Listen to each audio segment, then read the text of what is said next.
Alright, since things are a little different for the next couple of months, this is going to get kind of all packed together here. So, we're going to talk about 8 movies, and then that'll be kind of what probably the next several of these are, over the next couple of months anyway, where it's just kind of a whole bunch of stuff grouped together that we're kind of catching up on as we go. So, let's go into these 8. I don't think I'm too far behind on most of these, maybe just a month or so. And some of them are fairly new. So, let's start with 3,000 Years of Longing, which is the new George Miller movie, which pretty much, not necessarily just because of the success of Fury Road and what that movie became, but just in general, how eclectic his filmography is and how random his filmography is and the kind of stuff that he's willing to go into, and the fact that not only does he go into all these different things, but that he goes all in on these things when he does them, because he's that kind of filmmaker and that kind of creator. It does feel like, regardless of the quality of the movie, which can be varying at times, it's always gonna feel like an event when George Miller has a movie out, and this is no exception, regardless of my opinion of it at the end of the day, or the opinion of others of it at the end of the day. Because one thing I really took away from this movie, that could be seen as a good or bad thing, but I think it's a good thing for the most part, is that I just felt like I'd never really seen anything like it. Like, obviously it's an age-old story, but it's like the way that it's told visually, and just kind of the general feel of it.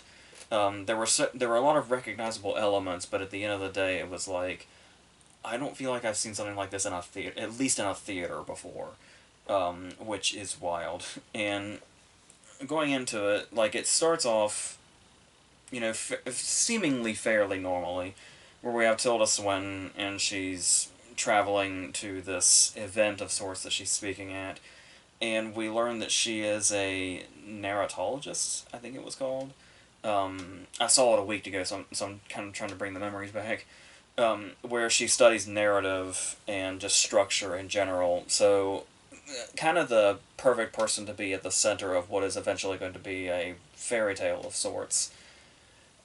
And immediately we get imagery that's very jarring and sudden, and makes us feel like we're in this, at first, very normal place, but then maybe not so much. There's like sort of fever dream kind of things coming into it, just in this sort of average setting at the start.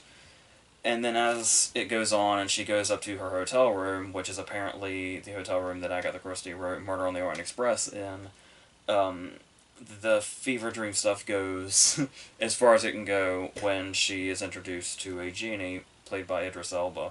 And just the first glimpses we get of him, where he's so big that he can't even fit into this room, and then is able to shrink himself down to size enough, but is still very, very tall, in an effect that's pretty flawless throughout. Um, then you're wondering, because I went into this as blind as I possibly could have.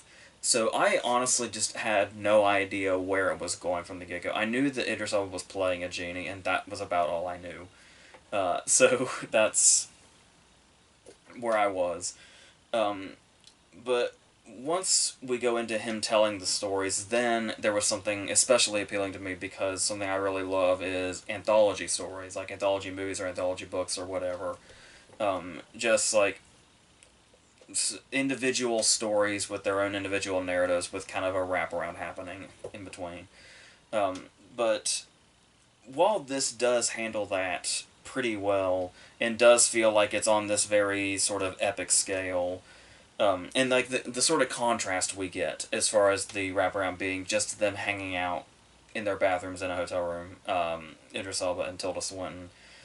The idea that you have this really sort of enclosed setting that almost feels like a play or something, and then the stories themselves feel like so big and so epic, like whether it be, production design or costume design or whatever, it really feels like we're going to like different places and different worlds and like different realms given the different stories.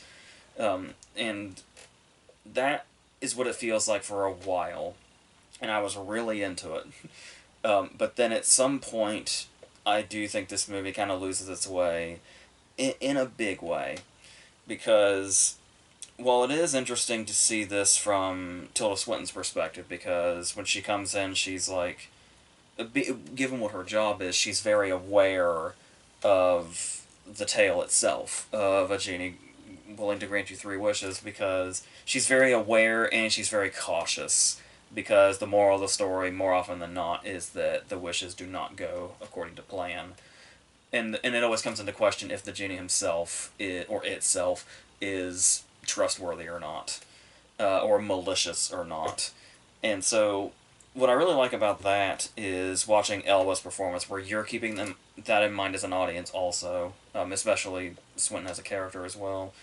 And it's like the whole idea that he's possibly deceitful, but it's like every time you start to wonder if that might be the case. The way Elba plays this is very, like, calm and really downplayed, despite the very, fantastical nature of everything. And so he has this really soothing way of telling the story, and this very sympathetic way of telling the story, that you're you kind of always forget about the idea that maybe we should be cautious of him just because we know, the stories like this. But I really feel like it's a testament to Ella's performance that you just kind of keep forgetting about kind of possibility, and you just kind of go into the stories as they are. Um, but while the stories themselves are told in this really engrossing and epic way, and some of them are like, sometimes they go the absurd route, but sometimes they go in like the devastatingly romantic route, whatever it may be, and it's all doing that and evoking that very well. So the interesting thing here is having Tilda Swinton be the character that, or really the actress that these stories are being told to, because Tilda Swinton's one of those actresses that'll really go for just about anything, and will go for like some of the weirdest shit she can find, and will go all in on those performances and those kind of characters. So it almost feels like we're almost getting cheated that Tilda Swinton is in a movie like this, but all her job really is to receive these stories rather than really participating in them. And so that that becomes a worse thought when it starts to become her story. When it starts to become a love story between the two of them. And then the movie just kind of feels like it goes south pretty quickly. Like, you can feel like, when people say stuff like, I was taken out of the movie or something like that. A feeling that I've never really been able to relate to. Because it's usually like really mundane things or whatever. But I mean, I seriously felt really engrossed when it was like kind of an anthology thing happening, and then when it's just Elba and Swinton back in this sort of current time, it really feels like you were sort of jerked out of the movie. And then it just kind of becomes this really weird, disjointed kind of thing. They go back, he goes back home with her, and then it's like this, it feels like there's a lot of it missing. Where it's like I felt like I knew every single detail of this movie, and then these portions happen in the present day, and I just keep having these thoughts like, did I black out at some point? Like, did I seriously miss something? But did I just stop paying attention and I didn't realize? No, and it's just really rushed, because it is interesting. You hear a title like 3,000 Years of Longing, and you think, whoa, how long is this epic? And I believe the runtime said it was an hour and 48 minutes, which feels pretty short. Which was actually kind of a relief when I saw it before I went in, because it was like, oh, so it'll be kind of nice to see something that's both epic but also kind of concise, where it doesn't feel bloated or anything like that. So that'll be good. And they really had a handle on that for a while, but then once it gets into this last third or so, and I've talked before about how I do think it's a very tired criticism. It feels like every other movie, the main criticism is, oh, the last third or so is bad. But I mean, this, I really don't know what happened. It's, and I think what also makes it weird is not just that it feels rushed, and not just like, there's some of these scenes where it's like, oh wait, how did we get to this point? Or like, what is even causing this, or whatever. And it's not necessarily stuff that feels like it's intentionally vague, for the sake of intrigue or something else, or being mysterious or anything like that. It just literally feels like it's just missing chunks. and not in like some intentional artistic sort of way. And there's also talking about those fever dream-esque visions she's having at the beginning of some of these characters. That it feels like one of which it feels like we never see again, and one we see again briefly, potentially in another totally different context. I don't know. I kind of thought that was going to come back around, and it was going to be like I don't, attached to something. But as far as I can remember, I don't think those ever really came back. Those visions or whatever you want to call them. So I don't know unless it was just like something vague like her sort of coming into this sort of magical world of sorts. But I have no idea. Like I was so into it and I was so there, and then suddenly in the last third it felt like I was having a completely different experience, and thus having a completely different reaction to it. So yeah, but I mean to see a movie in like a mainstream theater with a wide release still feel like this sort of, I guess you could say, experimental, at least compared to so many other things that are out there right now, especially that are in wide release. But I do very much want to just appreciate this movie in general for being something that I feel like I haven't seen before, at least in a theatrical experience, and a mainstream one at that. And just obviously, Miller's endless creativity and the way he can put his vision on the screen in ways where it's like here's, especially when you look at like Fury Road, you can imagine that Miller's one of those directors, those very rare directors where he can have the most wild, insane thoughts and visions for a movie and be able to put it on the screen exactly as it is in his mind, which is significantly harder than you would imagine. So I'll always admire that. And like I said, there is definitely something I take away from this movie. Because there's obviously much more going on that's really engrossing and that I was really into than the stuff at the end where it just kind of randomly falls apart. Where it's almost like it gives up on itself or something, which is really unfortunate. But there's enough in here that's really interesting that I'm still fine with. I still feel like I come out of it relatively positive, even if that last third like kind of really does fall apart in a big way. But I'll try not to hold that too much against it, just because I really love the creativity and everything else that went into it. So there's that. Just complicated feelings all around with that, I guess. So let's go on to Orphan First Kill, which was the prequel, the baffling prequel to many people when it was announced. When I feel like it was announced very recently, like we haven't known about this movie for very long, and now it's here. Where yeah, it's a prequel to Orphan, despite the fact that our lead actress, Isabel Fuhrman, is now much older, at least 13 years older, because the movie came out in 2009. The first movie came out in 2009, when she was actually a child. But we all know the twist in the first movie, I would imagine by now. If you're watching this, I'm assuming you know what the twist in the first movie is. So, yeah, how do you do that with the same actress? So I will say right away, I did have it. Kind of the movie gave me good vibes at the very start, very nostalgic vibes, just based alone on the Dark Castle logo. Because it felt like not only did it feel like I hadn't seen that logo in a really long time, but it's like it feels like every single horror movie now is either Blumhouse or A24, and like nobody else seems to be doing horror anymore or releasing horror anymore. So that was fun. So it was like, okay, this gives me sort of nostalgic vibes that I'm into. Okay, let's see what this movie can do now. It almost made me forget that I have reservations about it's almost the opening logo, for God's sake. So yeah, we're going back a couple of years from the first movie to 2007. And it is very funny. We will get into this, but the first thought I remember having when the movie started was, okay, so this movie should feel a bit more free, shouldn't it? Because the first movie had a secret to hide, and when you have a secret to hide, you got to be really careful, and everything might seem really sort of like really close to the chest and guarded because you're hiding something. So it's like, well, we know all the secrets now. This movie has nothing to hide. So yeah, so good on the movie for just fooling me instantly like that. But and I don't know how much I even want to say about that, but to go forward about this opening scene, first of all, not sure what's up with the title because we still don't really see the first. Actually, not only has she obviously, committed multiple murders by the time the movie starts because she's already institutionalized, but the first kill that we see her commit in the movie is actually pretty nonchalant, and obviously very clear that it's not her first one. So just right away, not really sure what's up with the title, but whatever. Um, so yeah, about seeing Isabel Furman, who is now an adult, play this character again.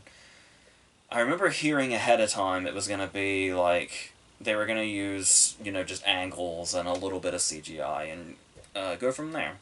Despite the fact that you can tell, just in her face that she's not. I mean, she doesn't look old, but she's not a child either. So, um, yeah, it's hard to get used to, and you can really tell because you can easily tell when it's a double and when they're just using an angle, and it's like eventually it gets to a point to where I feel like I finally stopped noticing pretty much just based solely on the fact that so much is happening in the movie by a certain point. So good on them for that, I guess, for being able to keep the movie busy enough that that's kind of what keeps. Like, it's not so much that they found a way to make it look good, just that they basically found a way to distract us, more or less, from continuing to pay attention to that. Which is hard in itself, so, like I said, it's still a compliment, technically. I was interested in exactly what direction the movie was going because it did feel like there's a point. I think the movie's like maybe an hour 40 or something, or an hour 30 something. But at the I checked it because I watched it on Paramount Plus, obviously. 18 minutes. At the 18-minute mark, I feel like it could have cut to black and been a short film that was pretty much a decent origin story for Esther going into the 2009 movie. But no, once she takes on the persona of Esther, then we have a whole other movie going on. And yeah, right away it is interesting because the interesting thing about the first movie was how fucked up it is at the end of the day. Where it's like, yeah, it seems like another, killer child kind of movie, which we've seen a few of before. But it kind of took it up a notch a little bit, and then once the twists and turns came in, it's like, wow, this is like really fucked up. But in a really good way. I really, really like the first movie a lot. So, going into this, it's like, well, how much can they really get fucked up now? Because the 2009 movie's kind of already completely shown its hand. But the idea that she is assuming the identity of Esther, who is a missing child, and this is an actual grieving family, and it's like the idea of assuming the identity of a child that's been lost and going to this grieving family. Yeah, that's a pretty, because obviously the original setup was she's just supposedly in an orphanage and then she's adopted by a family, and that's what it is. And it's like, to be the actual child, to take on the persona of the actual child that's missing, it's like, okay, that's a level of fucked up I can get behind. That's now we got to see what else they can do. And they do change some things up a little bit. Like there's always the dynamic of what dynamic she's gonna have with, like, the parents, and the father here seems especially broken up about the real Esther's disappearance. But we do have stuff, and there's also an older brother now instead of a younger sister, so that's going to be a completely different dynamic that should be interesting. But we do have some scenes here that are clearly echoes of stuff from the first movie. Her, like, having rage in the bathroom and stuff like that. There's a scene where she eavesdrops on the parents fucking. There's that scene again. The mother being the kind of the first one to grow a bit suspicious of her, like Vera Farmiga in the first movie, is kind of coming through with Julia Stiles here.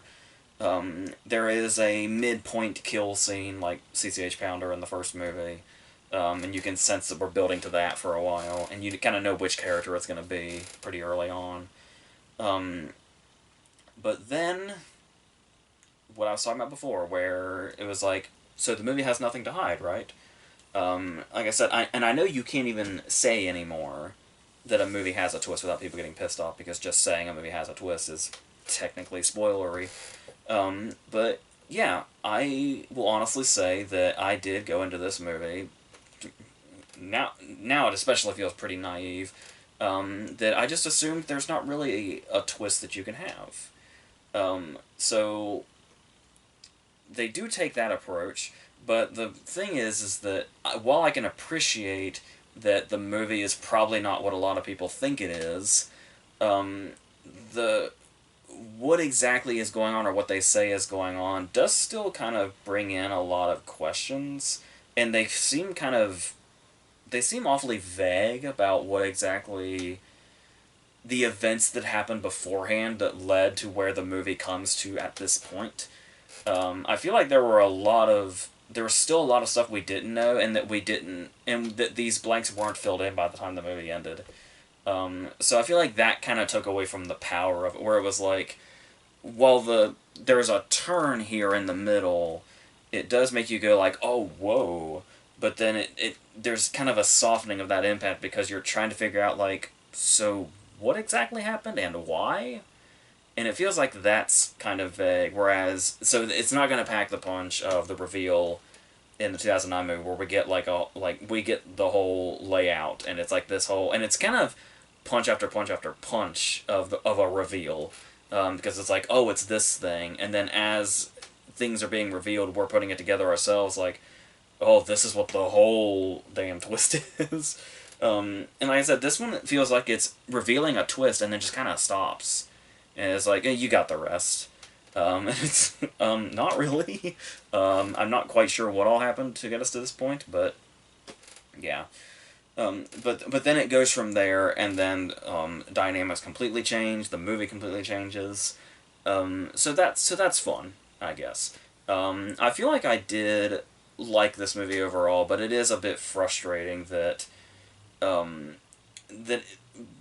having a big turn here in the middle could have hit even harder before it went. But it almost felt like it was relying too much on just the fact that there was a turn in the middle, rather than how effective the turn itself and what all it entails would be. So yeah, it feels like we got like half of a twist, basically. That's mainly just meant to send us in the direction that this movie goes in, and how the character dynamics change. So that's what the whole big thing is, and there's scenes in between that still, have their good qualities, and like I said, just in general, the novelty of having the movie be completely different on the other side than it is on the first, is interesting enough. But yeah, that's pretty much what it is. There is also another scene where there is a painfully on the nose music cue that's that's kind of, I mean, I get it and it's fun, but it's also like, for God's sake.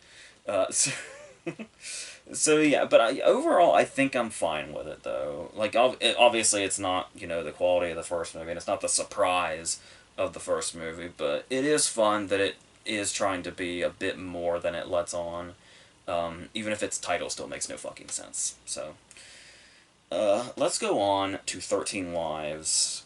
And I really need to learn my lesson with Ron Howard, because there's a lot of times Ron Howard has made some pretty underwhelming movies. Like, In the Heart of the Sea, I didn't really give a shit about, and I've mostly forgotten.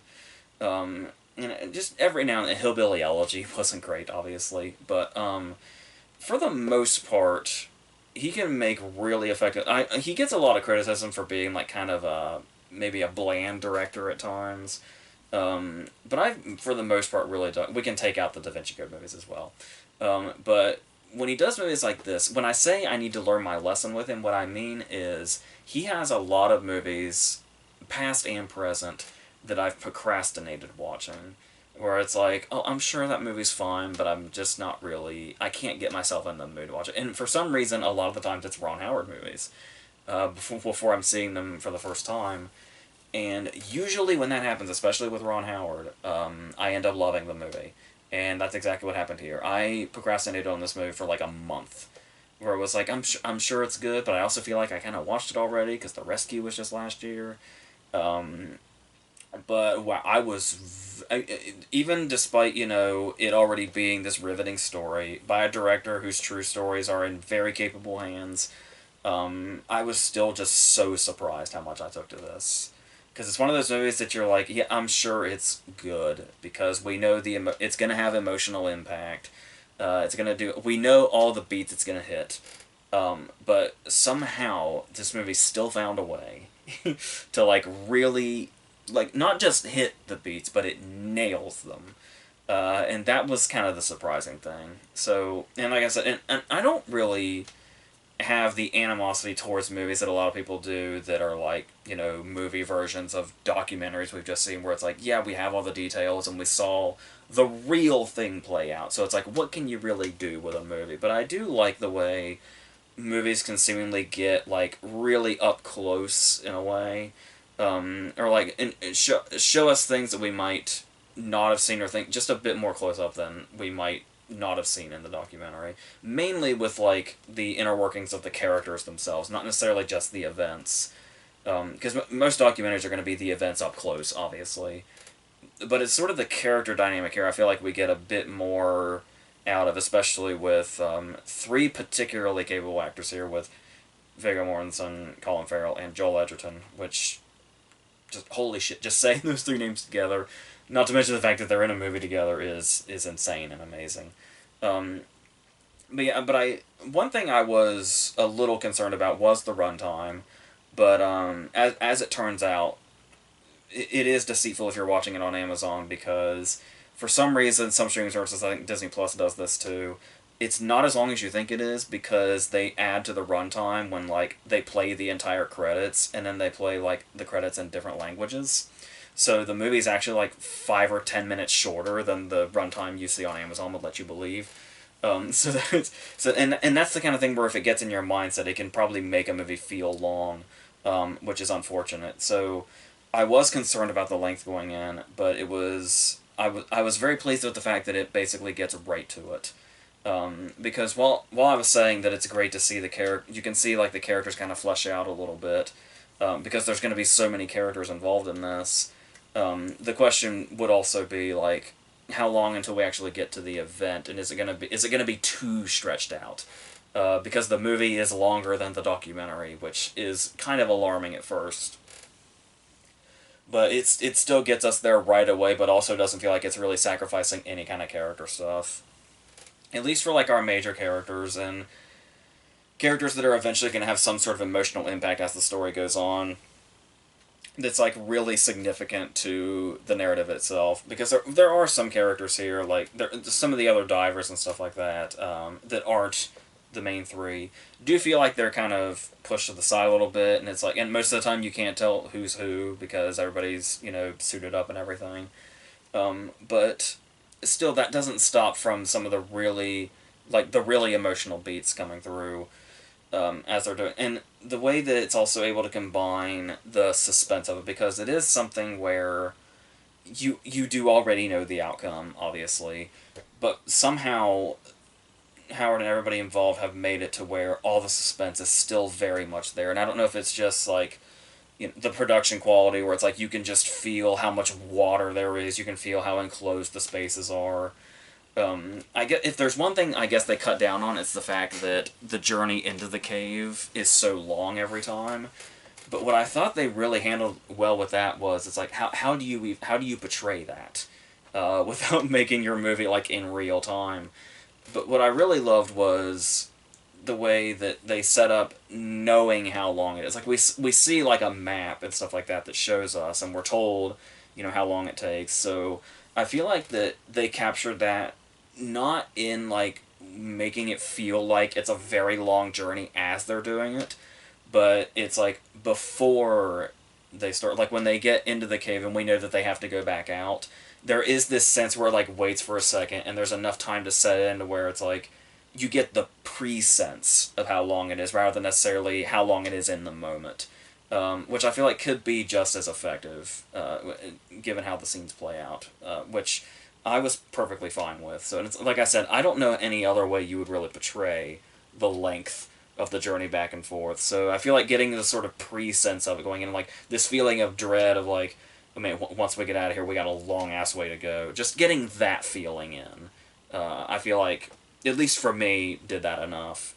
Um, and you've also got the moments, like what's going to be the big triumphant moments, like when they first find the kids and the coach in the cave, and it's like the fact that you know what happens. What I really loved about this, the way this felt and the way this played out, was you still, when you get that shot of them and they find them, you still have that really triumphant feeling, but the triumphant feeling here is complicated because it's not just that, oh yeah, we already know how these events play out, but it's the fact that we know that them finding the kids and the coach is just the beginning of this problem. And, and how much more is involved with this rescue. And it's like you just get the sense of, like, the triumph is still there and that feeling is still there, but it's like at the end of the day, at the end of the moment, it's barely triumphant because it's like, okay, now how do we do this? And that's what I feel like the key to the movie is watching that play out and how they handle that. And it's the fact that I could imagine there being a valid criticism of this movie where people say, like, well, if you were gonna, make a movie, why not show us what wasn't in the documentary? Like, why not have scenes devoted to the kids surviving in the cave? And have that whole, like, have that be the back and forth between that and, how they're putting the mission together. But I do feel like there's so much strength in the scenes where it is watching them put things together and how they're handling the different developments and the different obstacles and all that. That even seeing it, recreated from the stuff that we know from the documentary, or even just like news footage in real life, I don't know, it was all still coming through. So it was basically like I barely knew the story when I was watching the movie, because the movie was so engrossing in itself. It was like watching everything on reset, because it was just so well put together and everything was so well recreated, and all those emotions and all those emotional beats came back, whether it be the suspense or the triumph or whatever it is, even the tragedy in a couple of cases, but yeah, and like I said, it's also just like individual character moments can be in there also, like just the running thing with Viggo Mortensen and Colin Farrell and the cookies, just seems like this really mundane sort of thing, but it's like there's just the way they make these characters feel really real in their interactions and where they're coming from, and it's the stuff where it would seem obvious, where it's like you see them in their home life and stuff like that, but I don't know, just something really rings true, and I think a lot of it has to do with just how amazing these actors are. Like, we know how amazing these actors are. It's like they could practically be this amazing in their sleep. But every time they choose not to do it in their sleep, and we're all the better off for it. And then you bring in Joel Edgerton. And especially, not only is he handling this well, and he's got the whole, the weight of his father on this whole situation also that he brings, where everything is, like, sort of downplayed, but he's also the character that's, like, he's like the most animated when actually in the cave, when he's like the one that's talking to the kids and kind of distracting them while he's also doing the whole procedure.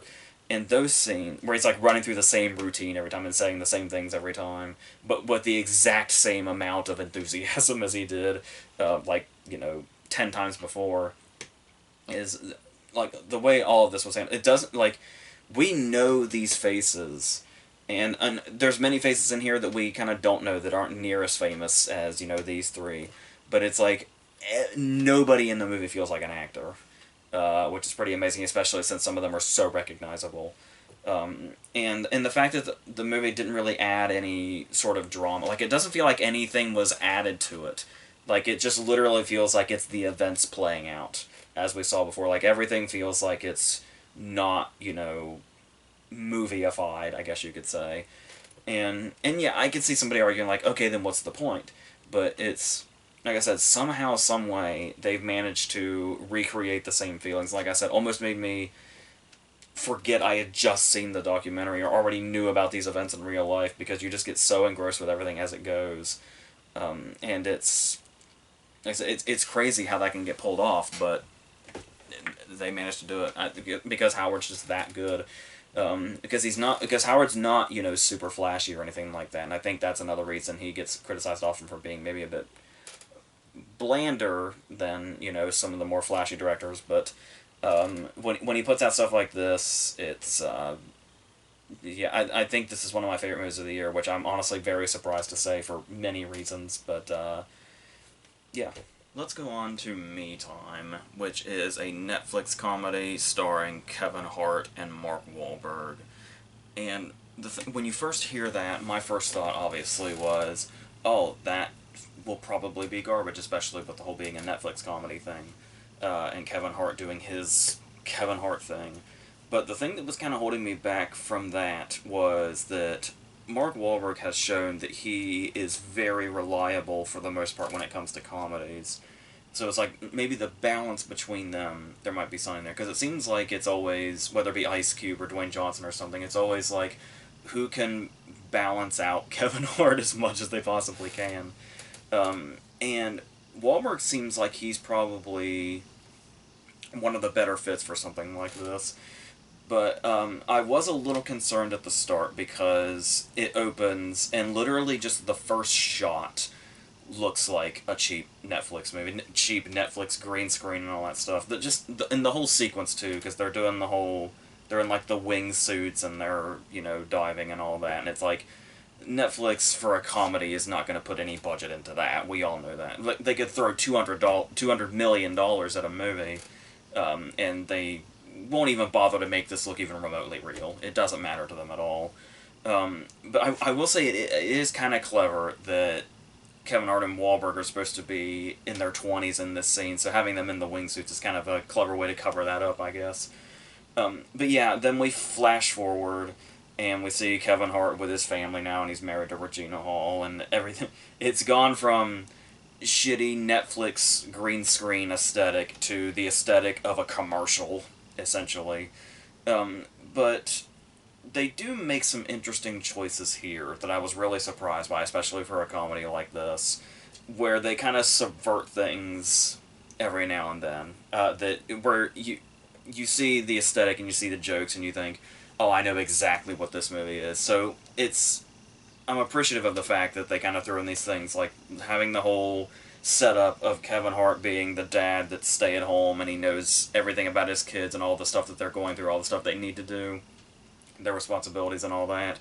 And Regina Hall as the mom is the one that's kind of in the dark about all this, and he's the one that kind of has to make sure that she has her head on straight when she's with the kids, and especially alone with the kids.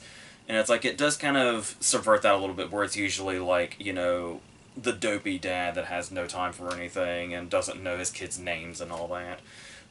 So seeing kind of a reverse of that was nice, but also the fact of how Regina Hall approaches Wahlberg in this, because Wahlberg is obviously the really irresponsible friend, the guy that's way too old to be doing the things he's doing. He's hanging out with people that are like half of his age, and they were going out and doing all this crazy shit, and that's just his life, and he's never grown out of it. He's never grown out of the opening scene. But he's, I guess, good enough for Kevin Hart in the sense that he kind of needs that adventure in his life from time to time, that the wife character embraces the irresponsible friend and insists that the husband hang out with him. And it's like, and that's continues through the whole thing. And I found that really interesting, that they just kind of embraced that and went for that. And it's like, and while it does possibly set up some obvious conflicts, they commit to it pretty well. Like, they don't really backtrack too much. There is one moment that's really great that they do tarnish later, and you know, regardless, if you've seen any comedy in your life, that they were going to backtrack on this. But it was this really great moment where, as soon as you see Wahlberg and Kevin Hart interacting in the early portions of the movie, you're like, I know where this is going. Eventually, Kevin Hart's going to get pissed off. He's going to say, oh man, you completely wrecked my life. He's going to do something that's going to be like this really big, supposedly friendship-ending thing, and it's going to be this whole, oh, you need to grow up and all that.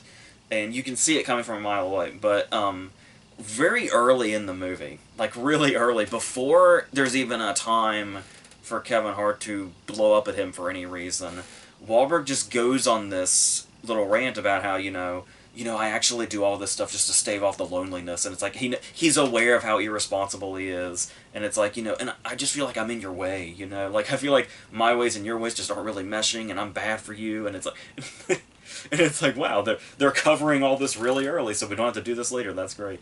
I mean, eventually, of course, we do get to a point to where Kevin Hart has to say this to him. But it's like the fact that they covered that so early was really nice. I just wish they hadn't fucked it up by going down that conflict road eventually anyway. But then again, it's like this movie would really have no destination if we didn't get to that point. So it's almost like they're kind of trying to have their cake and eat it too, as far as that goes. Which, it works for a little bit, but obviously you can't go all the way with something like that. And the fact that they're able to make Wahlberg's character so likable despite the fact that he's so irresponsible. I thought we were in a very dire situation at the very beginning, one of the very first scenes, when they're talking on, like, FaceTime or something, and then Wahlberg knowingly sends a picture of a donkey's dick to Kevin Hart's children to show them. And it's at this point where it's like, how are we gonna... This guy's off. Like, how are we gonna... Like, obviously it's meant to be a joke, but still it's like... So this is the kind of character this is. How is he gonna be... Like, it's clear that they're going all in on him being the irresponsible idiot that does whatever. But somehow, as the movie goes on, they make it work. And if anything... I was talking about how Wahlberg is a good balance for Kevin Hart, and Wahlberg's very reliable in comedies.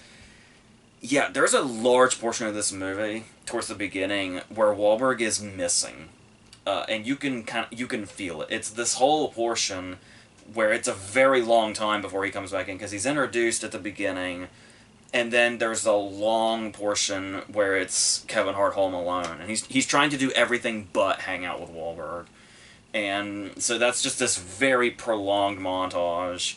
And obviously they go in for the gross out. Before Wahlberg is reintroduced, we've had Kevin Hart slipping in shit and projectile vomiting and doing all that stuff. So, it's a saving grace when Wahlberg reappears, and it's the two of them together, kind of bouncing off each other. And the fact that making Kevin Hart kind of it's as close to the straight man as I feel like he's been. Because obviously he's always going to have that off-the-wall personality, and even being the straight man, he's going to get himself into these wild situations and be very Kevin Hart about it. But like I said, it's the balance of Wahlberg that kind of helps everything here, and it probably sounds like that. I never feel like I disliked Kevin Hart in this, if that sounds like a backhanded compliment. But that's... I think a lot of that has to do with how he bounces off Wahlberg, because the stuff that doesn't work when he's just by himself doesn't feel like the Kevin Hartness of it, but just more of the just lazy writing and, oh, here are these obvious gags and the gross out stuff and all that. Just he was kind of lazy. But as it goes on, then it is just them getting into situation after situation after situation. Some of it's kind of funny, some of it's not. And they find a balance of that. Like, if one scene is funny, the next scene probably isn't, and so on. They keep adding a bunch of different characters. Like, Jimmy O Yang is here. Is some sort of villain they kind of set up. Sort of like Ken Jeong in the Hangover movies. Like, that villain just kind of comes in and out and has, like, one comedic over-the-top scene and then leaves for long periods of time. But that doesn't really go anywhere. Like, it leads to a climax that's this whole big thing where there's an obvious misunderstanding here, and the misunderstanding is so obvious, where it's like, nothing's been revealed in quotes to us yet as an audience, but we just know that what Kevin Hart thinks is going on is clearly not actually what's going on, and we have to sit here and wait for him to figure it out, and for it to be, in quotes, revealed to us. And I don't even think Jimmy O Yang is in that scene. But it's like the payoff for his character's arc. So that didn't make a whole lot of sense.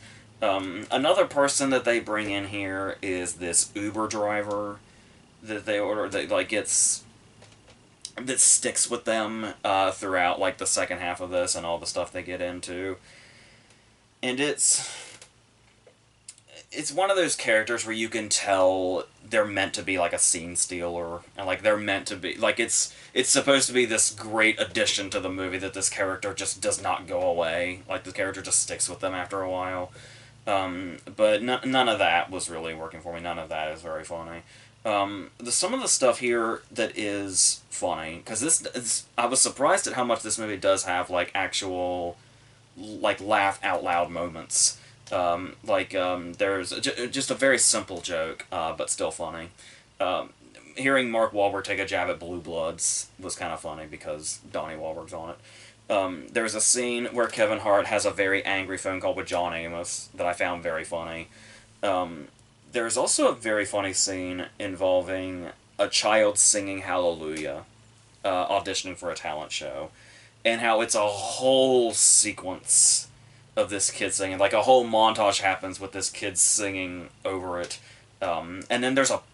I didn't even realize they were headed to this. There is a punchline to this that's just very quick and just made me laugh hysterically. And it's like I love when you don't realize a punchline is coming. That's some of the best jokes, and that they really pulled that one off well because I did not see a punchline happening there at all, and then it caught me so off guard. It was hilarious. So they were able to do that. But yeah, talking about that talent show, it does a lot. That scene I'm talking about is really late, and they build up that this talent show is like some sort of climax, like before the other climax, and they make it this really climatic thing for all the characters. Also, like this whole arc between him and his son, Kevin Hart and his son.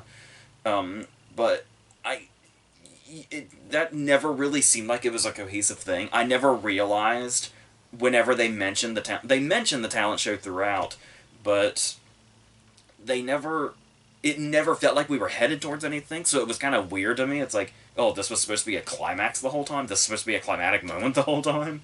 So that felt kind of sloppy, and like I said, it does, for the kind of movie that it is, it obviously, if it's not extremely well written, it's going to feel really disjointed and really without destination.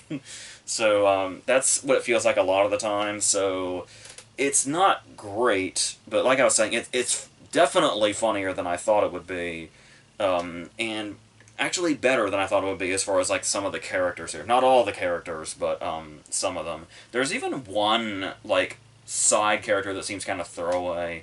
That's like a crossing guard, and it's like this character has kind of a poignant arc. That's so yeah, there's some really unexpected stuff in here, but at the end of the day, it is still a Netflix comedy, which, like, you can tell by the jokes and the aesthetic and all that, that there's still a hill that Netflix comedies can't seem to get over, where they still don't quite put as much effort into it as they could. But yeah, and there's a cameo also that's built up to that is. I do think cameos are getting extremely lazy, but this one I kind of didn't mind. It was genuinely funny. So, and like any time it kind of came back into the conversation, it was funny, which it seems to be hard to do lately. So at least they pulled that off. So yeah, so it's kind of, I guess you could say it's fine for what it is. It still definitely has a lot of room to be better and funnier. But the stuff that hits actually hits pretty well. So yeah, they found a kind of a middle ground there, I guess, which I guess is the high bar you can get for a Netflix comedy, so there's that. So let's go to Easter Sunday and stick with the comedy theme. This is the sort of vehicle for Joe Coy, who is a comedian whose name I feel like I've been hearing a lot lately, but I'd never actually seen before this movie. Like even hearing his name, I didn't really know what he looked like or anything. I just knew that I had heard his name at some point.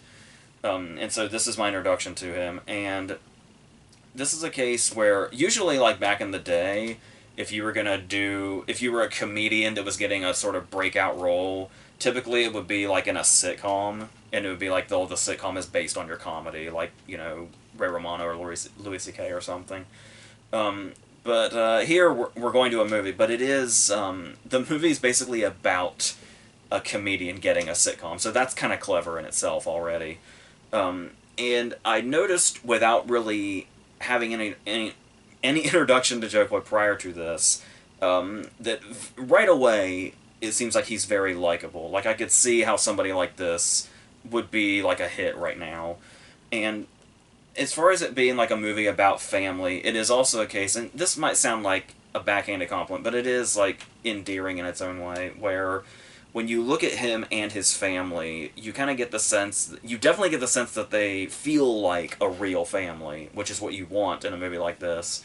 But it also feels like they're a real family that was kind of ushered into a movie, where it's like not all of them feel like they've acted before. Like I said, it kind of sounds like a backhanded compliment, but there's definitely a charm to that.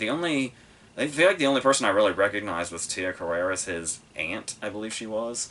But yeah, and then obviously we're gonna have a lot of assorted characters here, which is gonna break us off into a lot of side plots, and that's where the movie sometimes finds itself and sometimes gets lost.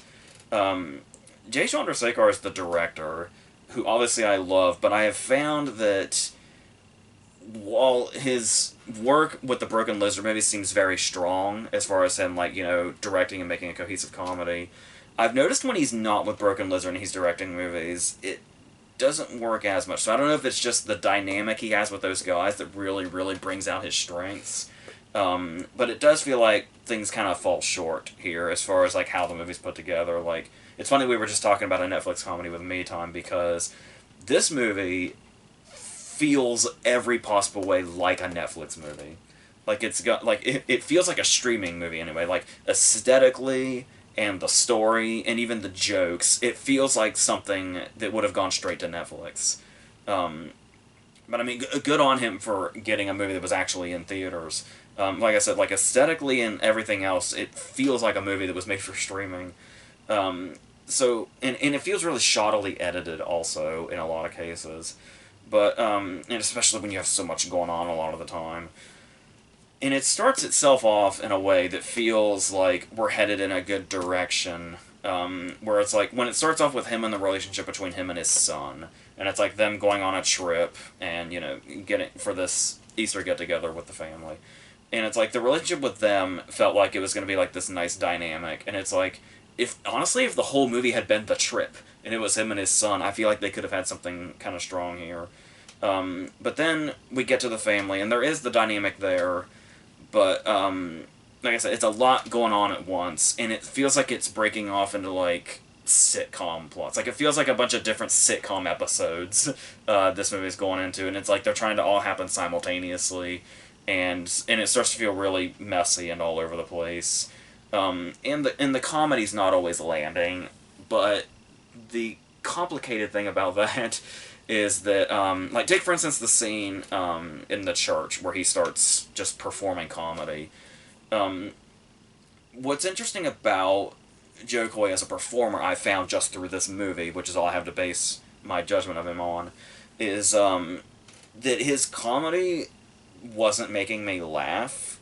Like, I wasn't really finding it funny, but he has charisma that goes a really long way.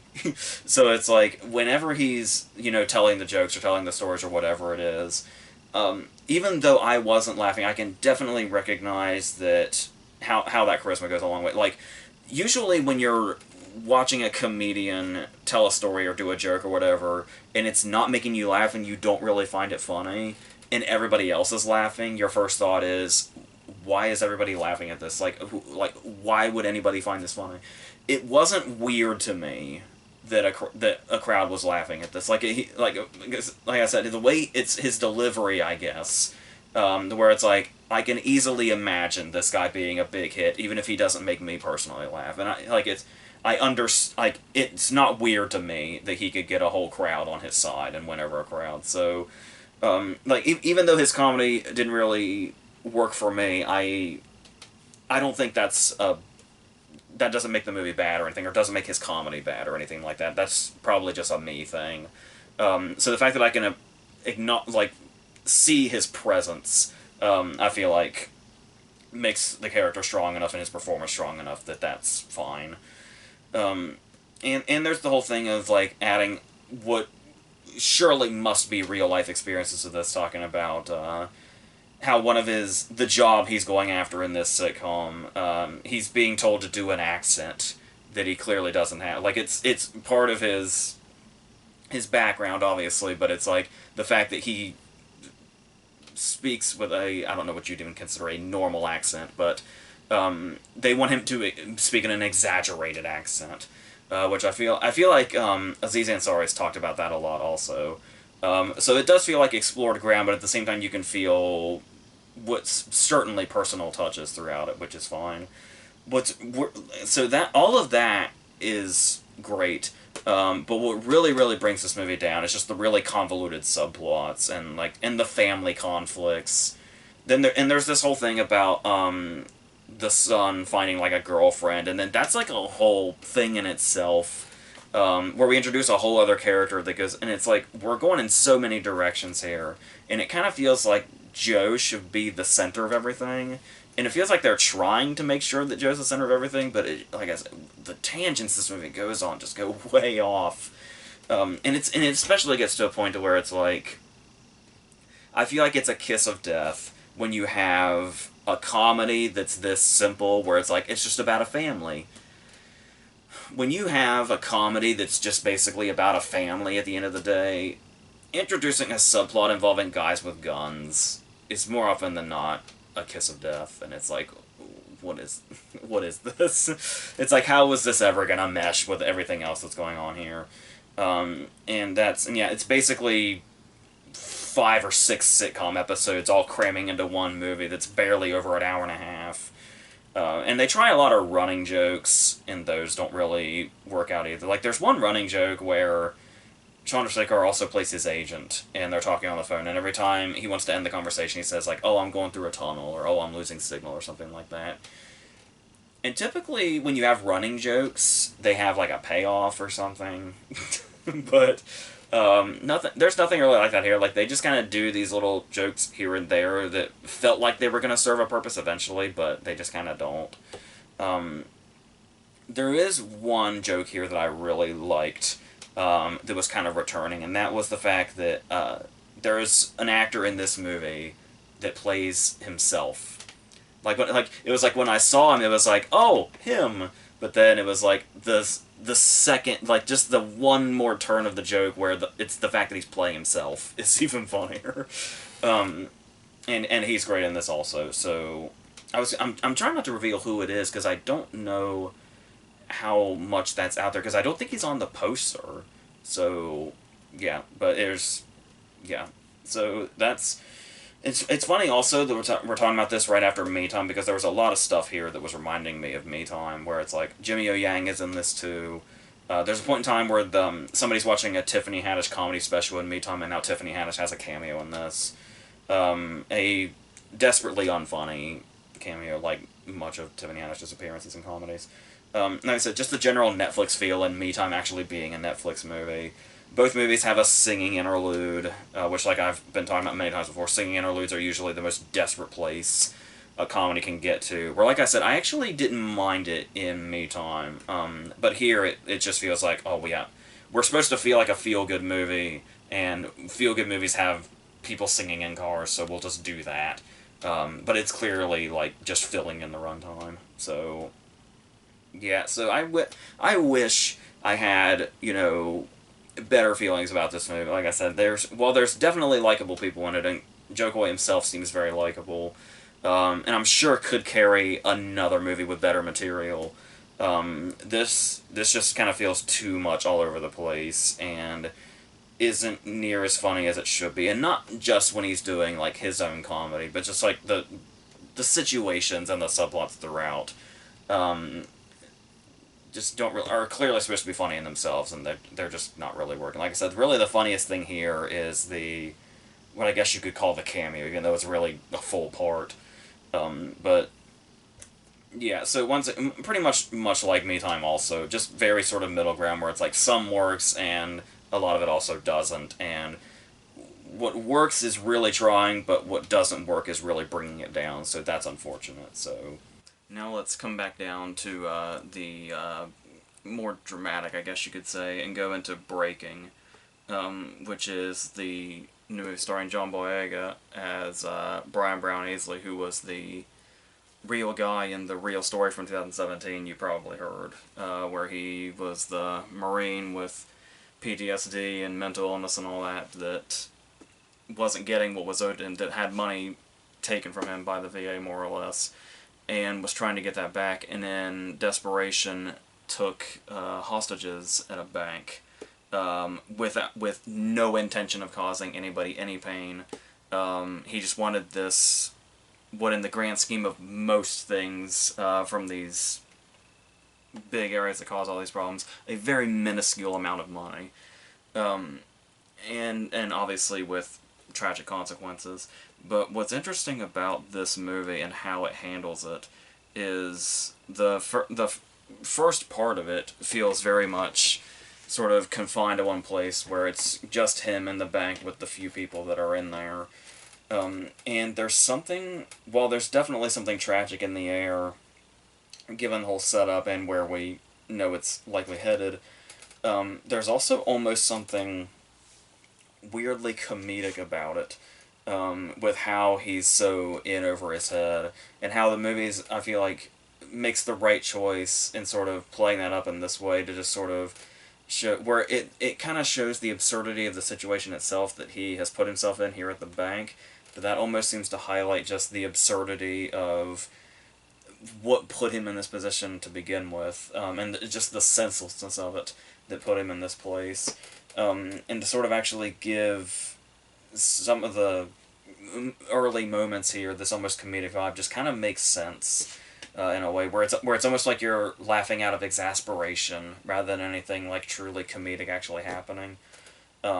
Because like there are moments when he's on the phone and he's talking about how he's gonna, blow up the bank, but then he like puts his hand over the phone and says to the tellers, just so you know, I'm gonna let you out should I detonate or anything like that. And just stuff like that, like little assurances like that that show the side of him that was clearly, the whole side of him, which was he wasn't going to cause anybody pain.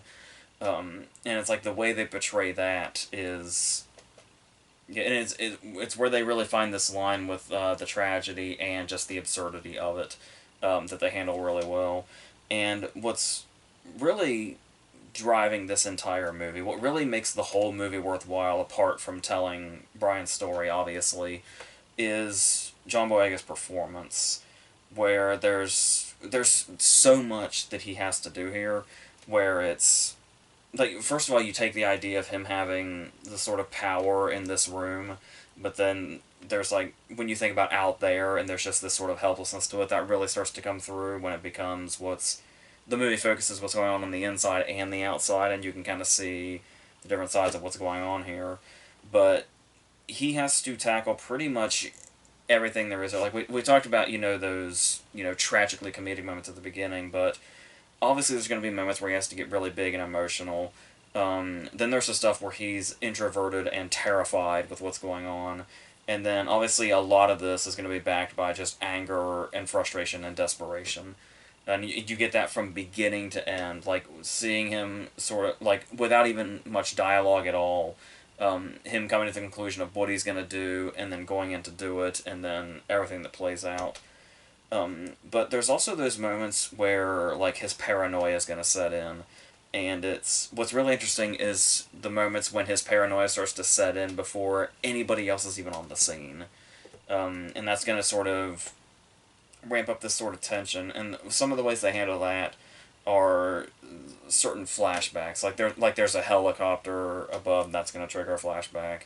And while that might seem really like on the nose and very sort of obvious, like those things that trigger flashbacks, the thing that really sells it is the editing is seamless. There's especially one moment, there's one cut in this that's really smooth, where we go from him in the bank to, and just through like one movement, we've, without even realizing it, cut to him, much earlier from these events in the VA, going through what's eventually sets off this whole thing. And it's not just that also that really sets up the scene, but then we get that moment where it pans across and we see that, like, it's how much he's not alone in this situation, where it seems like, where it kind of gives you that feeling of everybody feels like their problem is like the big problem, and then you just see like how widespread it is among all these people. But at the same time, the movie perfectly conveys and shows you how, like, how your one problem that is just, a drop with everybody else also, can drive you to make these certain decisions in these moments of desperation, especially when you get to a certain point where it's literally life has backed you into a corner where it's either this or nothing really. And so the way they're able to pull that off visually, especially with a movie that's so sort of like I said, mostly in one location here, is a really good way to show that. Um, and we do bring in kind of late in the game, Michael Kenneth Williams as the negotiator, who it's great to see posthumously, obviously. But while it is great to see him, and I do like really in just any movie like the sort of hostage taker, hostage negotiator kind of back and forth kind of thing. Um, Regardless if it's a purely fictional movie or something real like this.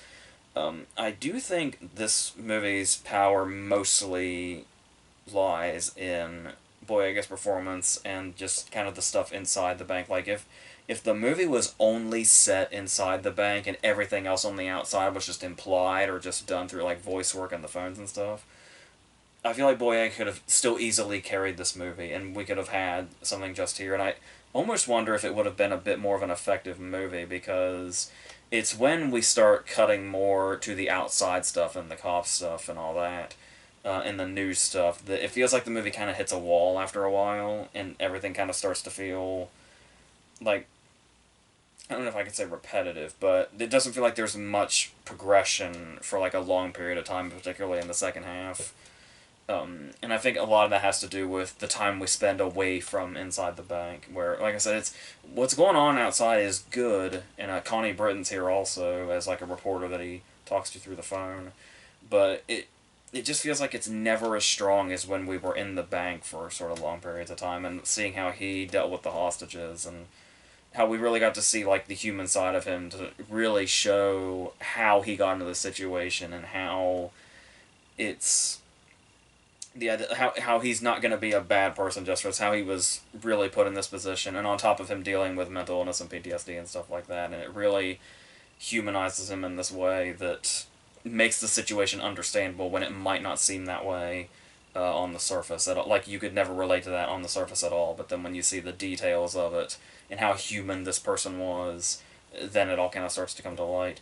That's where I feel like the movie really should have stayed, but after a while, it's almost like it's because the thing here is like it does seem more interested in being a tribute to him than it does in being like this sort of tension filled movie, but at the same time, it does feel like they strayed away a little too much in how they.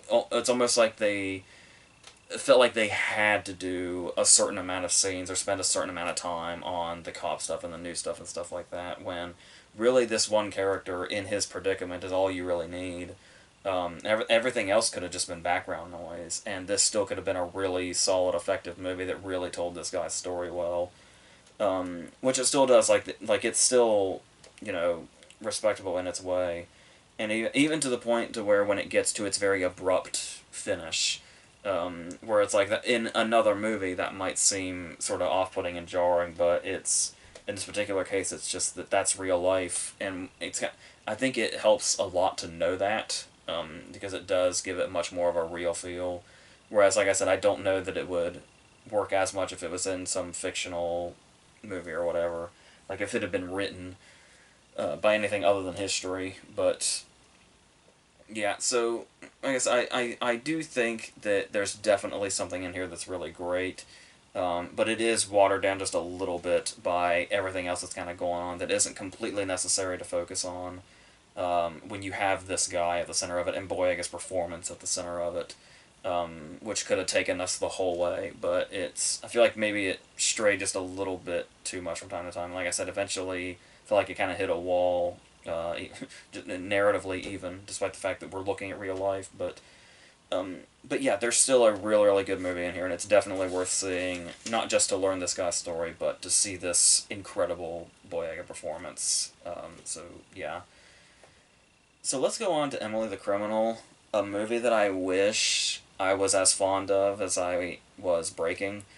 Um, because we're hitting similar territory here, where it's somebody that's being put in a certain position financially by everything around them, and just the unfortunate way that society works, and then in this point of desperation, having to do um, the extreme, more or less, and basically become a person that you might not be, but in Emily's case, might have always been deep down. I don't know. The movie's kind of vague, and I feel like that's where one of its weaknesses might be. And I'm trying to be careful when I because I just feel like I didn't click with this movie, but I know it has a lot of fans, and I don't want to piss too many people off. But I am going to tell you pretty much exactly what I think about it anyway. So I will say, if you want to talk about the way this stuff is portrayed and the way people get backed into corners like this financially, and how hard it is to get out of here. Um, the opening scene does do something really interesting, where it's just a sort of long shot that lingers on her, Aubrey Plaza playing Emily, and it's an interview of sorts, we realize, but it looks like in the moment, because we kind of come in the middle of it, like something, like it's almost like it feels like a post imprisonment evaluation of some kind. Like, it feels really cold and like really sort of confronting, or sometimes it almost feels like a mental health evaluation or something, and then it turns out that it's a job interview.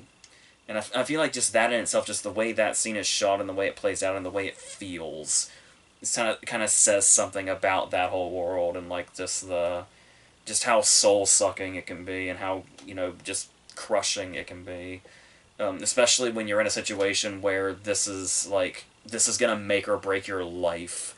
An interview like this, that's for a job that's probably not paying enough anyway, and is only gonna like get you out of this hole just a little bit, but not even completely.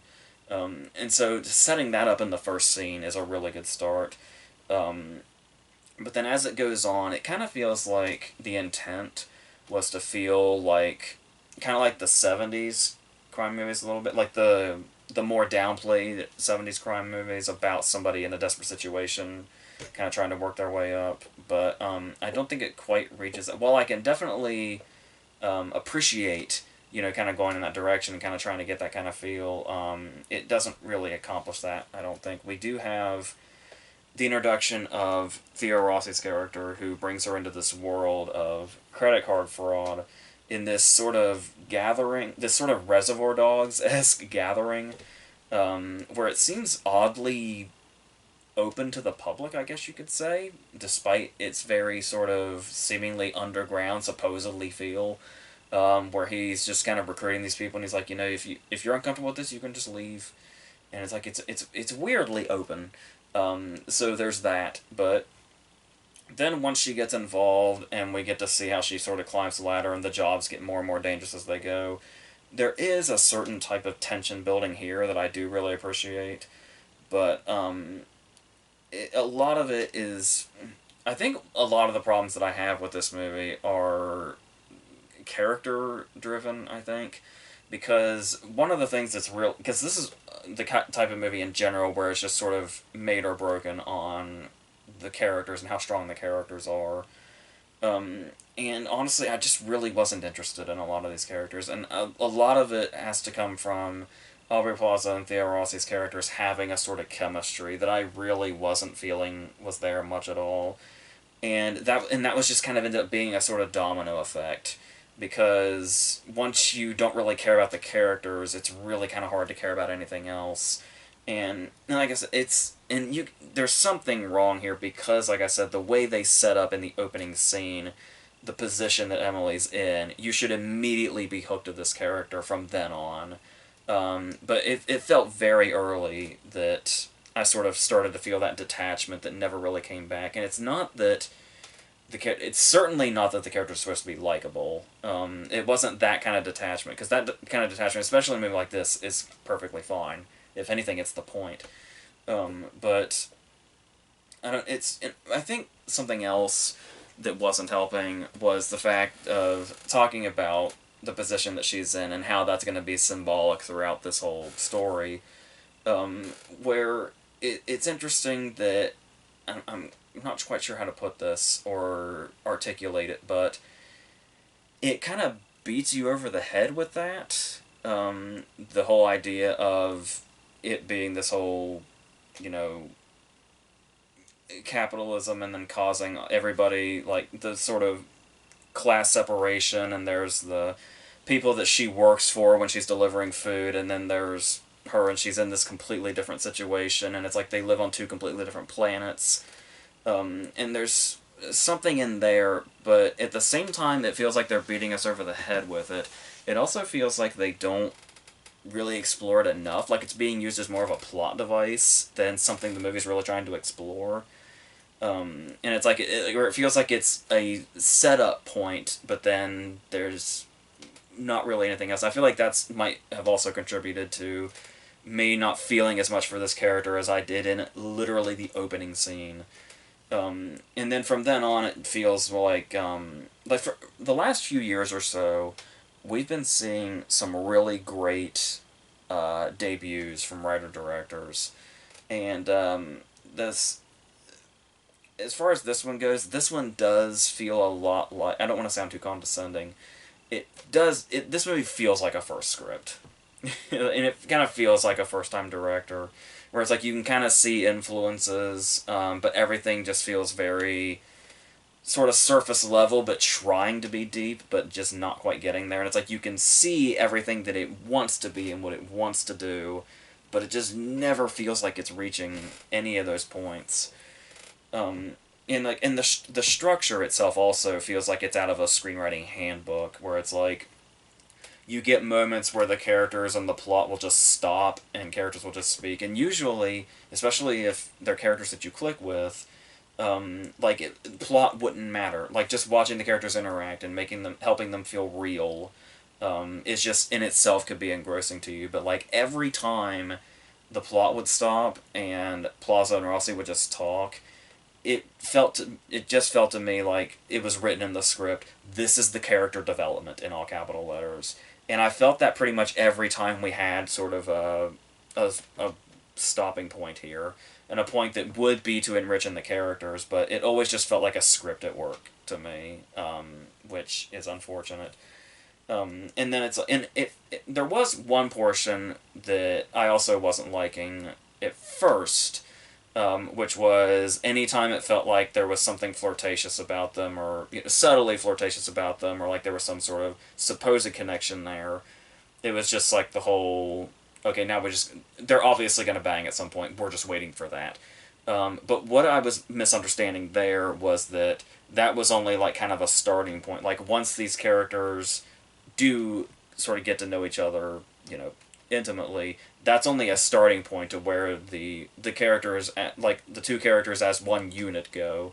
And as far as what their development's going to do, especially for Emily and how she's going to treat this whole situation. So there is something there, and there was a reason for that. But once again, it didn't. While I can recognize that it's there and that it's like on paper and thus on the screen, it just wasn't really getting past. There wasn't really much feeling past that for me, that I could find. I think there's also just something here about Aubrey Plaza where she is very good, and she is very good here, but I still think that she's an actress that might just be better suited for like really killer supporting roles rather than having the weight of a full movie. Stuff from like Ned Rifle and Happiest Season and stuff like that, were roles that she really killed. But as far as like her leading roles, I don't really remember much about Safety Not Guaranteed, but I did really like her in Ingrid Goes West, and I haven't seen Black Bear, but I have heard really good things about that also. So maybe that'll kind of help sway me in the direction of she can break out of supporting roles. But right now, I still feel like I don't know that she has the presence to carry an entire movie. I know people are really starting to take to her and say that she's like the next big thing as far as this, but I'm still just not quite feeling it.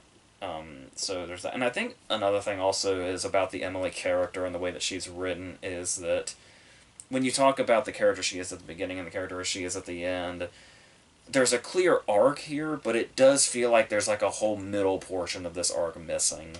where it's like where she goes from somebody that kind of fell into this and then ends up a criminal mastermind is like there's depth, and we see the journey, but it's still, even seeing the journey in full, it feels like there's a whole middle portion here missing of how she got from point A to point B. I mean, not just, oh, she hangs around criminals and she's really pissed off. And it's like, it doesn't feel like quite enough to get us to the criminal mastermind version of Emily that we get to. So, yeah, so like I said, it really just comes down to how I felt about the characters and how there was just really, I didn't really click with any of them or their relationships and the way they, you know, their interactions. Everything just felt very choreographed by a script, and it didn't feel like there was any chemistry there between them. But maybe that's just me. So I really wish I could have taken to this, and I feel like it'd be absolutely my kind of movie in any other way. But it just, I don't know, it just wasn't there for me, I guess. So let's end this finally on Not Okay, which is a movie by Quinn Shepard, who also is an actress that we've seen around. And this is also another movie I kind of went into a bit blind, which was very interesting. First off, before anything else, I did find it interesting that when you choose this movie on Hulu, a warning comes up that I don't know that I've seen on any other movie. And the warning that comes up when you start this movie from Hulu is that it contains flashing lights, themes of trauma, and an unlikable female protagonist. Which is kind of a bizarre warning, but okay, like we just talked about with Emily Criminal, it's like, yeah, it doesn't really matter if protagonists are unlikable. They just have to be engaging. But I guess they're worried about that for this movie in particular for some reason. So you go into it, and it stars Zoe Deutsch, who's amazing in general, and has, I mean she's been in crap, but she's also been amazing in some really good stuff, and that's kind of starting to be more of what her career is the amazing part, and here she's also really incredible because she's. What's really interesting about this movie is it brought back memories of what we were just talking about recently with Bodies, Bodies, Bodies, despite the fact that they're two completely different movies, but of being a satire on this particular generation that's being portrayed. And I was talked about in Bodies, Bodies, Bodies how fine the line is, where it's like, where satire ends and begins, and where just accuracy of portraying these people begins and ends. And it's like, wherever that line is, and it's like, the blurrier that line is, the more effective the satire is probably going to be, and funnier. And this movie definitely really walks that line, where it's very clear that Zoe Deutsch almost feels like a caricature of, somebody of this generation, but at the same time absolutely feels like she would exist in real life. And it's like the way they really find that balance, and most of the characters in this, where it's like the whole movie feels like it's somehow extremely exaggerated, but also exactly what would happen in this particular situation.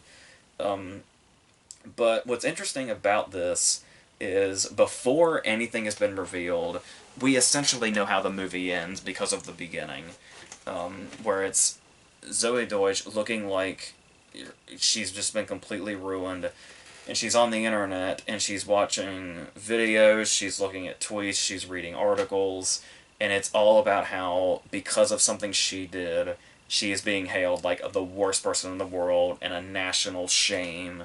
People are telling her to kill herself, doing all this stuff. And regardless of knowing she apparently did something terrible, you really feel bad for her in this opening. Like, watching the things that people are saying on the internet about her, and it really puts you in that position, and it's clear, like, this is not a subtle movie, and I think it makes it pretty. I think the movie itself is trying to announce to you in the opening scenes, this will not be a subtle movie. It is definitely saying something as loud as it possibly can, and if it's willing to embrace that, I can typically be okay with a movie shouting its message from the rooftops and shouting what it wants to say right in your face at the very beginning and not letting up. And this is one of those movies, but that's the thing, is it's like, she obviously did something fucked up, but she's still clearly like an outcast, and she obviously when we see her before this all went down, it's clear that she can be a bit much. And it's like, it might be somewhat clear why people don't want to be around her, but it seems excessive how much people seem to avoid her. Like, even her own mom, who's played by Beth Davis, is like telling her, like, oh yeah, I've got other plans, or oh, I can't do this, or whatever. They won't let her sit at their table and stuff like that. And it's like, just right away, seeing her post whatever went down and pre one went down, with us still not knowing yet, my heart was just breaking for this character. Whatever she did, it feels like there's no way she deserves what's going on here. And like, even Hulu was hating on her before the movie even started. Hulu's like, hey, the protagonist is unlikable. It seems very, especially in retrospect after I've seen the movie now, that almost seems like kind of a shitty call on Hulu's part. But yeah, and what's really interesting about this movie is how even after the events of the movie happen and she does what she does, which for the uninitiated, but also without saying much, she fakes having been in a tragedy. She fakes having been present for a terrorist bombing when she actually wasn't, by way of a fake Instagram account where she was trying to give herself some sort of importance by pretending she was at a writer's retreat in Paris, and then lo and behold, after she posted a Photoshop picture saying, hey, I'm in this part of Paris, a terrorist attack happens there, and then she becomes super famous for being a survivor. And then it goes from there, and this satirizes pretty much just about anything in this generation that you can find, whether it be influencer culture or just social media in general, and just craving attention and craving likes and all that. Like, everything is in here, and the language and just like everything is in here, and it's like I said, the way they found the way to be completely exaggerated, yet somehow it feels like this is exactly how this would happen. That's pretty much how you do satire in the best way, at least in my experience, but of what I've seen and find effective. But the thing here is, I can understand if there's a criticism where it might be confusing, where it's like, are we supposed to feel bad for her, or are we supposed to be the people that are really hating on her? And it's like, and it does feel like it's kind of shining a light on how despicable people like her can be when they make decisions like this and do these things just for attention, and just, so people will like them or whatever, how they think people should like them. But then also the extreme nature of being really reactionary to people like this. And there's definitely a fine line here where it's like, you kind of feel both at once. And I actually, because I feel like a criticism could be that the movie can't seem to choose between, are we supposed to feel bad for her or are we not, once the reactions kick in. But I kind of like that the movie doesn't, like, say, you have to feel this certain way about this, because it's not really that simple, this whole thing. And I really like the doors it opens up as far as approaching this kind of thing, because we've all been, on that side of, we see somebody do something bad, and it's just like, oh, just fuck that person. If that person just went away forever, that would be the most worth they could possibly have in this world. And it kind of puts a bit of a mirror up to you on that when you see just how extreme this goes. There's one particular scene where she's physically accosted by a dude, or what she did, and it felt really disturbing, but in this really effective way that I feel like is absolutely on purpose. And it's like, and it can just be in this really confusing mindset of like, okay, like, you're really asking constantly, like, does she deserve this reaction or not? And what's really interesting about this being the movie's talking points, and what I'm really taking away from it, is it's kind of the last portion of the movie, pretty much everything I've been talking about. But like I said, I don't feel like it's spoiler or anything, because we know from the very beginning how this goes down. And it's just a matter of how she impacts these people, but also the people who are closest to her, because we have a whole other thing going on here, a whole other door that opens when she befriends another survivor, a survivor of a school shooting. And with this girl Rowan, who becomes her best friend, and they kind of bond through the trauma. And I do just need to say, speaking of this character Rowan, Zoe Deutsch is incredible in this movie, and she really like, if it wasn't for her performance, this great conflict that I feel like this movie has would not be here. As far as, like, do we feel bad for her or do we not? And it's the way she plays the character that really makes us say, yeah, yes, this is terrible, and this person's very vapid and attention seeking, and this was the worst way to do this, but also does not deserve what the reactions are completely, especially the most extreme ones. But with all that said, I feel like the real performance of this movie, the real heart of this movie, is Mia Isaac, is the actress's name. I don't think I've seen her in anything else. And she plays Rowan, the shooting survivor that becomes Zodiwitch's best friend through this, who is being deceived this whole time, of course. And this is a really incredible performance. It's really shocking to me. I'm pretty sure I haven't seen her in anything else, because this is like the work of a seasoned actress. All the things she has to do, and it's not, she does has to do a lot of big speeches and like that, but it's not even just that. But there's really such an inner pain to this character, and the pain that she's put through repeatedly throughout the movie. She just has to go on this emotional roller coaster, and it's this gauntlet of a performance that she just nails like every single note of, and it's amazing. Um, so that's pretty much what I take away from this. Another detail I forgot to mention was talking about, like, holding up a mirror, is we get a montage of the people who are praising her when they think she's a survivor, and then we obviously get the other montage from the beginning, after the fact, when she's been revealed, and it's like everybody that's basically telling her to go die and to go kill herself is the same people that were praising her, and I feel like that's a very interesting way to portray of how reactionary, internet hatred comes from, and internet shaming comes from. Um, One thing that I don't really care for that's throughout this movie is them trying to visualize her guilt in a way where it's almost like a horror movie. When she's like haunted by this figure, the figure that of the bomber, that the faceless hooded figure of the bomber that they put all over the news and stuff like that, becomes the personification of her guilt, in this like actual visualized way, and she hears like whispering voices and has visions, and that's overkill and probably totally unnecessary. But it's like, because the situation itself builds enough that we can feel the guilt in her. It's like every time it progresses and she gets herself deeper and deeper into the hole, we feel inside her like how she would feel about this, and that the whole visualization wasn't necessary. And then there's also a whole thing going on here with Dylan O'Brien, who is funny, and kind of is her motivation for the choices that she makes. But the way they deal with that character kind of feels a bit sort of obvious and cliche, and feels like it eventually hits a dead end. But it's still, he's funny while he's here. But that's another thing where I feel like it's could have not necessarily been deleted entirely, but probably cut down a little bit.